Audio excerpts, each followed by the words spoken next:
Motor response में patient की flexibility क्या है, पेशेंट किस तरीके से हैंड मूवमेंट्स कर रहा है, पेशेंट की बॉडी मूवमेंट्स क्या है, हम जो कमांड्स दे रहे हैं वो पेशेंट फॉलो कर रहा है या नहीं कर रहा है, ये सारी चीज़ें हम मोटार में देखेंगे। ठीक है, मोटार रिस्पॉन्स में सबसे पहले अगर पेशेंट हमारे सारे रिस्पॉन्सेज को एक्यूरेटली फॉलो कर रहा है, हमने बोला कि हाथ उठाइए, पैर उठाइए, अपने लिम्स मूवमेंट करो, ठीक है, कमांड दे रहे हैं वो इजीली फॉलो कर रहा है, तो हम स्कोरिंग 6 की करेंगे। ठीक है, अगर वो हमारे बोलने पे रिस्पॉन्स नहीं कर पा रहा है, ठीक है, पेन पे रिस्पॉन्स कर रहा है, तो हम उसे 5 की स्कोरिंग देंगे। यहाँ पे आई में हम 4 से स्टार्ट करेंगे, वर्बल में हम 5 से स्टार्ट करेंगे, मोटार में हम 6 से स्टार्ट करेंगे। तो सबकी मैक्सिमम स्कोरिंग जाएगी 6, 4, 5, 4, 15 और मिनिमम स्कोर जाएगा 1, 1, 1, 3।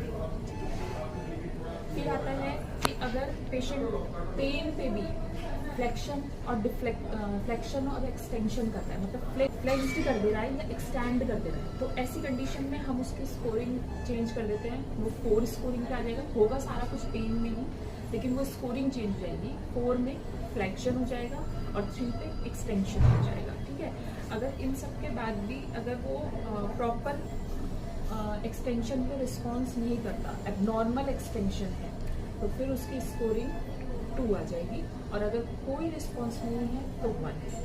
अब इस GCS का हमें क्या बेनिफिट होता है रूल आउट करने के लिए, कि अगर हमने पेशेंट का ग्लासोकोमा स्केल 8 से अबव आ रहा है, ठीक है, तो हम पेशेंट को मॉडरेट रिस्क के जोन में रखेंगे। उसमें हम पेशेंट के टाइम टू टाइम आवरली या फिर पेशेंट के कंडीशन के अकॉर्डिंग उसको मॉनिटर करते रहेंगे। पेशेंट का 15 स्कोरिंग है, 14 स्कोरिंग है, 13 है, 12 है, तो ठीक है, पेशेंट नॉर्मल है, हम ज़्यादा पैनिक नहीं होंगे। लेकिन अगर 10 से नीचे स्कोरिंग आने लग जाती है तो पेशेंट को हम अलर्ट जोन में रखेंगे और उस पर हमें प्रॉपर रिस्पॉन्स चेक करना है टाइम टू टाइम। पेशेंट का अगर GCS 6 से नीचे है, then patient needs incubation then and there. हमें पेशेंट को उस टाइम पे किसी ऐसे सपोर्ट पे रखना है जो पेशेंट खुद से एफर्ट्स नहीं कर पा रहा। ज़रूरी नहीं है मोटार रिस्पॉन्स में, यानी कि वो अनकॉन्शियस स्टेट में है। अनकॉन्शियस स्टेट में रहता है कि हमारी जो मसल्स मूवमेंट्स हैं वो भी वीक होती है, और उसके वीक होने पे जो हमारे रेस्पिरेटरी इश्यूज़ है वो भी जनरेट होते हैं। ऐसे कंडीशन में पेशेंट खुद से तो सांस नहीं ले पाएगा, सांस नहीं लेगा फिर और सारे पैरामीटर्स भी हैम्पर होगा। तो ऐसी कंडीशन में पेशेंट को देन एंड देयर हमें इंट्यूबेट करना पड़ेगा, मीन्स उसको वेंटिलेशन की प्रॉपर नीड होगी उस टाइम। तो ये हमारा जो